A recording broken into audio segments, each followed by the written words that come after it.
ఎంత బడ్జెట్ మొత్తం అంతా ఇదా పెట్టడం? ఓవరాల్ మొత్తం కదా అయింది 1.5 వరకు. 1.5 CR అయింది. సో ఫైనల్ గా వాట్ ఈస్ యువర్ రోల్ ఇక్కడ? అంటే మీరు ఏమైనా క్లాసెస్ తీసుకుంటున్నారా స్పెషల్ గా, లేకపోతే జస్ట్ ఓనర్ టైప్ లో ఇక్కడ ఉంటున్నారా అంతే?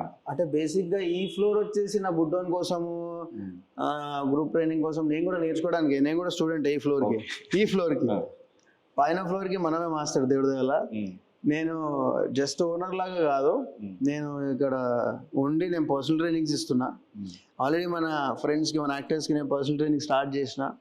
సో నా స్లాట్స్ ఎన్ని ఉన్నాయో అంతవరకు నేను ఇస్తా. తర్వాత ఏంటంటే ఐ హ్యావ్ ట్రైనర్స్, వాళ్ళని అప్పచెప్తా, వాళ్ళకి అప్పచెప్పి నేను గైడ్ చేస్తుంటా.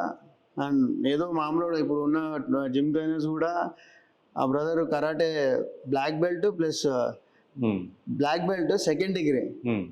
సో మనోడు ఒకసారి యాక్సిడెంట్ అయ్యి ఇదైతే బాడీ బిల్డింగ్ చేయాలని చెప్పి బాడీ బిల్డింగ్ వచ్చేసాడు. అంటే ఆడ స్పోర్ట్స్ మెన్ తను కూడా. సో తను కానీ ఈ బాక్సర్ కానీ, అండ్ మనకు లేడీ ట్రైనర్స్ కూడా ఉన్నారు. తను వెయిట్ లిఫ్టర్, నా ఆమె కూడా నేషనల్స్ నేను వెయిట్ లిఫ్టర్. మిగతా జిమ్స్ లో లేడీస్ ట్రైన్ చేయాలన్నా కూడా gent.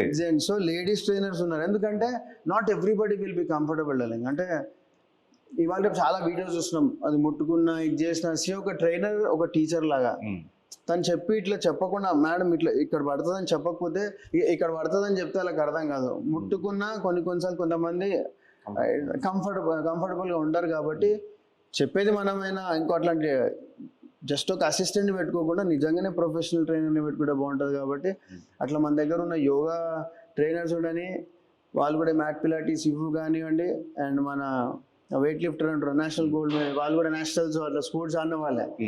So proper sports knowledge ఉన్న వాళ్ళే మన ట్రైనర్స్.